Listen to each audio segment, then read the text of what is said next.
بسم اللہ الرحمن الرحیم الحمد للہ والصلاة والسلام علی رسول اللہ صلی اللہ علیہ وسلم اما بعد والثالث دلیل الخطاب مفہوم الخطاب کی تیسری قسم ہے دلیل الخطاب، جس کا دوسرا نام ہم مفہوم مخالف بھی رکھتے ہیں۔ اور مفہوم مخالف کہتے ہیں کہ جس میں منطوق بھی، جو کلام میں ظاہری الفاظ ہم بول رہے ہیں، پڑھ رہے ہیں، جو کلام ظاہر میں دکھ رہا ہے وہ منطوق بھی، تو منطوق بھی مسکوت عنہ کے خلاف ہوتا ہے۔ مسکوت عنہ یعنی وہ کلام جو نظر نہیں آ رہا ہے، جو اس ظاہری کلام کے پس پردہ چھپا ہوا ہے، اسے مسکوت عنہ کہتے ہیں، جو بولا نہیں گیا، جو ظاہری الفاظ میں نہیں ہے۔ تو دلیل الخطاب کہتے ہیں کہ جس میں منطوق بھی مسکوت عنہ کے خلاف ہوتا ہے، منطوق بھی کلام مسکوت عنہ کے خلاف ہوتا ہے، تو اسے دلیل الخطاب کہتے ہیں۔ اس کا دوسرا نام مفہوم مخالف بھی، مفہوم مخالف بھی اس کا دوسرا نام۔ مثلا قرآن کریم میں اللہ تبارک و تعالیٰ فرماتے ہیں ان جاءکم فاسق بنبأ فتبینوا، اے ایمان والو اگر تمہارے پاس کوئی فاسق شخص، غلط آدمی خبر لے کر آئے تو اس کی خوب تحقیق کرو۔ فتبین، اگر تمہارے پاس فاسق کوئی خبر لے کر آئے تو اس کی خوب تحقیق کرو۔ اس کا مفہوم مخالف یہ نکلا کہ اگر کوئی عادل شخص تمہارے پاس خبر لے کر آئے تو اس کے تحقیق کی ضرورت نہیں ہے، یہ مفہوم مخالف۔ تو ان جاءکم فاسق بنبأ فتبینوا، یہ منطوق بھی کلام ہے، منطوق بھی، اور مسکوت عنہ ہے کہ اگر عادل خبر لے کر آئے تو اس کی تحقیق کی کوئی ضرورت نہیں ہے۔ ثقہ آدمی، بھروسہ مند آدمی خبر لے کر آئے تو اس کی تحقیق کی ضرورت نہیں ہے، تو اسے کہتے ہیں دلیل الخطاب، اسی کو کہتے ہیں مفہوم مخالف۔ تو ان جاءکم فاسق بنبأ یہ منطوق بھی ہے، اور ان جاءکم عدل فلا تبینوا یہ مسکوت عنہ ہے، دونوں ایک دوسرے کے خلاف ہیں۔ یعنی اس کی تعریف دلیل الخطاب کی امام شیرازی رحمۃ اللہ علیہ کہہ رہے وَهُوَ أَن يُعَلَّقَ الْحُكْمُ عَلَى إِحْدَى صِفَتَيِ الشَّيْءِ فَيَدُلُّ عَلَى أَنَّ مَا عَدَاهَا بِخِلَافِهِ، کسی چیز کی دو صفتوں میں سے کسی ایک صفت پر کوئی حکم لگانا۔ انسان کے اندر دو صفتیں ہیں، انسان عادل بھی ہوتا ہے اور انسان فاسق بھی ہوتا ہے۔ عادل یعنی بھروسے مند آدمی جس پر اعتماد کیا جا سکے، انصاف پسند آدمی، اور فاسق یعنی غلط آدمی۔ اب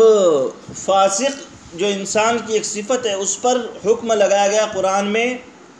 تحقیق کی خبر کا، کہ اگر وہ کوئی خبر لاتا ہے تو اس کی تحقیق کرو۔ تو ظاہر سی بات ہے فاسق کی ضد ہے عادل، تو عادل اگر کوئی خبر لاتا ہے تو اس کے تحقیق کی ضرورت نہیں ہے۔ فدل علی انہ ان جاء عدل لم یتبین، اس کی تحقیق کی ضرورت نہیں۔ وقولہ صلی اللہ علیہ وسلم، جیسے کہ نبی کریم صلی اللہ علیہ وسلم کا فرمان فی صائمۃ الغنم زکوۃ، صائمہ بکریوں میں زکوٰۃ واجب ہے، صائمہ بکریوں میں زکوٰۃ واجب۔ تو غنم کی دو صفتیں، صائمہ ہونا اور معلوفہ ہونا۔ صائمہ ان بکریوں کو کہتے ہیں یا ان جانوروں کو کہتے ہیں جو زیادہ تر سال میں زیادہ تر عام چراگاہ سے چارہ کھاتے ہیں، جن کے چارے پانی پر مالک کو اتنا خرچ نہیں کرنا پڑتا جتنا معلوفہ پر خرچ کرتا ہے۔ اور معلوفہ ان جانوروں کو کھاتے ہیں ان جانوروں کو کہتے ہیں جن کو مالک اپنے خرچے سے کھانا کھلاتا ہے، چارہ کھلاتا ہے، تو انہیں معلوفہ کہتے ہیں۔ تو حدیث پاک میں کہا گیا فی صائمۃ الغنم زکوۃ، صائمہ بکریوں میں زکوٰۃ واجب ہے، تو اس کا مفہوم مخالف یہ نکلا لا زکوٰۃ فی المعلوفہ، معلوفہ بکریوں میں زکوٰۃ واجب نہیں ہے۔ فیدل علی ان المعلوفۃ لا زکاۃ فیہا، تو یہ دلیل ہے اس بات کی کہ معلوفہ بکریوں میں زکوٰۃ واجب نہیں ہے۔ وقال عامۃ اصحاب ابی حنیفہ واکثر المتکلمین لا يدل ان ما عداہ بخلافہ، حنفیہ اور اکثر متکلمین کا کہنا یہ ہے لا يدل على ان ما عداہ بخلافہ بل حکم ما عداہ موقوف علی الدلیل، ان کے یہاں پر مفہوم مخالف دلیل نہیں ہے۔ عند شوافع اصولیین کے یہاں پر مفہوم مخالف دلیل گئے، ان کے یہاں پر مفہوم مخالف دلیل نہیں ہے۔ ان کا کہنا ہے کہ کسی چیز کی صفت پر اگر کوئی حکم لگا ہے تو اس کی ضد پر برعکس حکم نہیں لگے گا، بلکہ اس کی ضد کا حکم دلیل پر موقوف ہوگا، اس کی ضد کا حکم۔ ان کا کہنا ہے کہ فاسق کی خبر پر اگر تحقیق کا حکم لگا ہے تو عادل کی خبر پر عدم تحقیق کا حکم لگنے کے لیے دلیل اور قرینہ چاہیے، بغیر دلیل اور بغیر قرینے کے ایسا نہیں کیا جائے گا، یہ کہنا ہے اکثر عام میں اصحاب ابی حنیفہ اور اکثر متکلمین کا۔ وقال ابو العباس ابن سریج، تیسرا مسلک ہے ابو العباس ابن سریج رحمۃ اللہ علیہ کا، ان کا کہنا ہے ان کان بلفظ الشرط کے قولہ تعالی ان جاءکم فاسق بنبأ فتبینوا دل علی ان ما عداہ بخلافہ، کہ اگر کلام منطوق لفظ شرط کے ساتھ آ رہا ہے، دلیل الخطاب میں کلام منطوق اگر لفظ شرط کے ساتھ آ رہا ہے، جیسے اس آیت میں یا ایھا الذین آمنوا ان جاءکم فاسق بنبأ فتبینوا، تو ان حرف شرط ہے، اس کے ساتھ کلام منطوق آ رہا ہے دل علی ان ما عداہ بخلافہ، تو یہ دلیل ہے اس بات کی کہ جو برعکس صفت ہے اس پر برخلاف حکم لگے گا۔ وَإِن لَمْ يَكُنْ بِلَفْظِ الشَّرْطِ، اور اگر دلیل الخطاب میں لفظ شرط نہیں ہے، لم يدل، تو برعکس صفت پر برخلاف حکم نہیں لگے گا۔ یہی بعض حنفیہ کا بھی کہنا ہے، وَالدَّلِيلُ عَلَى مَا قُلْنَاهُ، دلیل اس بات پر جو ہم نے کہی، یعنی حضرات شوافع اصولیین مفہوم مخالف کو مطلق دلیل مانتے ہیں کہ اگر کسی چیز کی دو صفتیں ہوں، ایک صفت پر اگر کوئی حکم لگا کر تو جو دوسری صفت بچی ہے برعکس صفت، اس پر برخلاف حکم لگے گا، اسی کو مفہوم مخالف کہتے ہیں، اور وہ شوافع اصولیین کے یہاں پر دلیل ہے۔ کس بنا پر وہ دلیل مانتے ہیں؟ دلیل یہ ہے شوافع اصولیین کے ان الصحابۃ رضی اللہ عنہم اختلفت فی ایجاب الغسل من الجماع من غیر انزال فقال بعضهم لا يجب، واحتجوا بدلیل الخطاب من قوله صلی اللہ علیہ وسلم الماء من الماء، وانه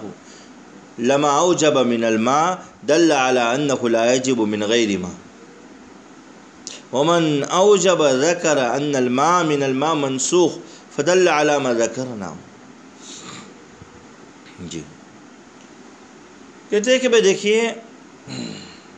رسول اللہ صلی اللہ تعالی علیہ وسلم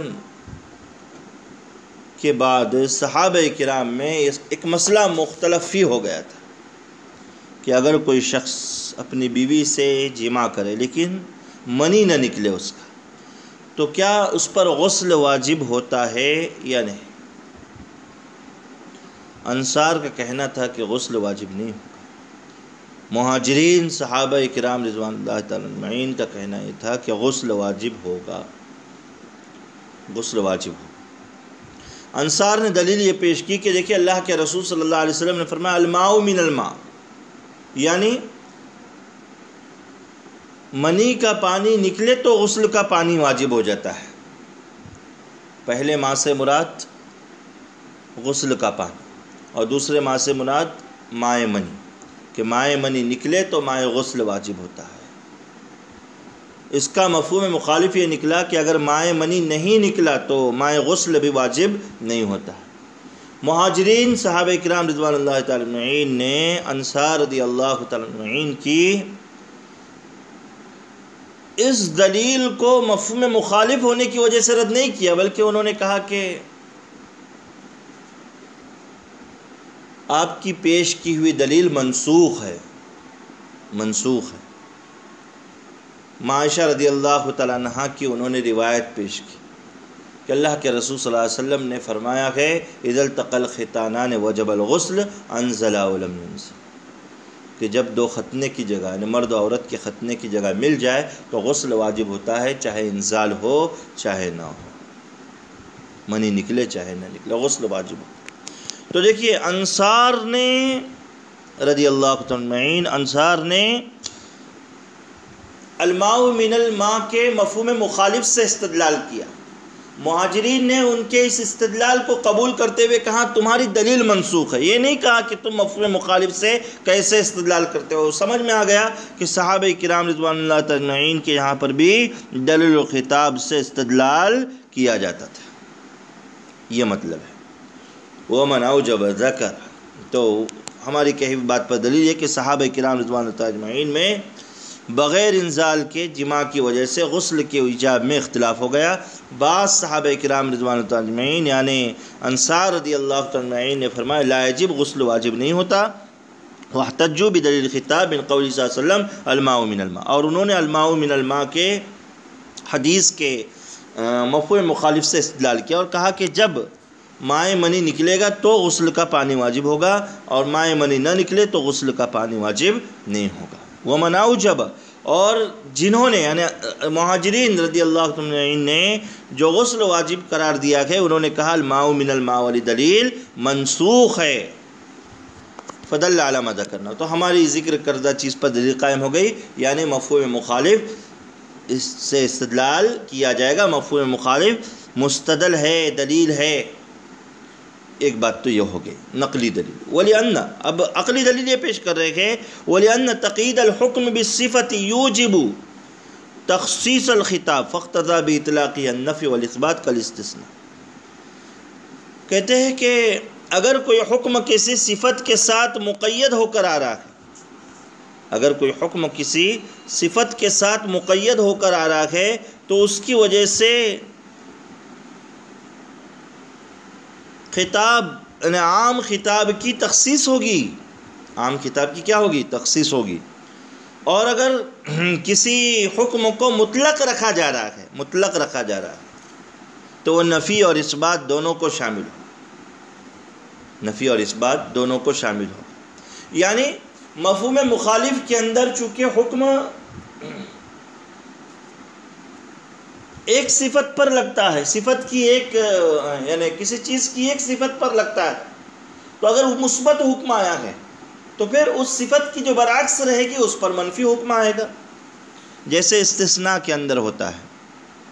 جیسے استثناء میں ہوتا ہے کہ جب استثناء یعنی مستثنیٰ مثبت ہو تو مستثنیٰ منہ منفی ہوتا ہے،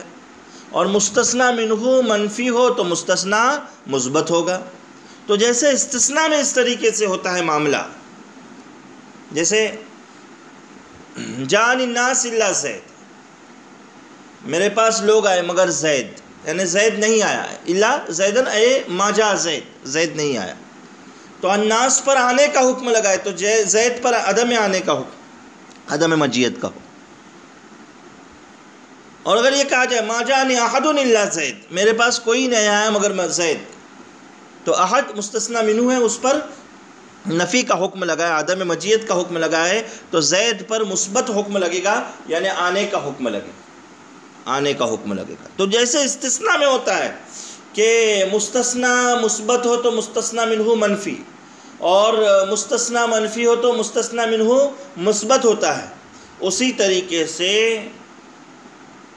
جو ہے مفہوم مخالف کے اندر حکم اگر مطلق رکھا گیا ہے تو وہاں پر اس طریقے سے معاملہ کیا جائے گا کہ مطلق حکم اگر آ جائے نفی پر تو پھر اس کی برخلاف جو صفت رہے گی اس پر مثبت حکم لگے گا، اس طریقے سے معاملہ رہے گا۔ جی، تو مفہوم مخالف بہرحال دلیل ہے، اس کو انہوں نے پیش کر دیا۔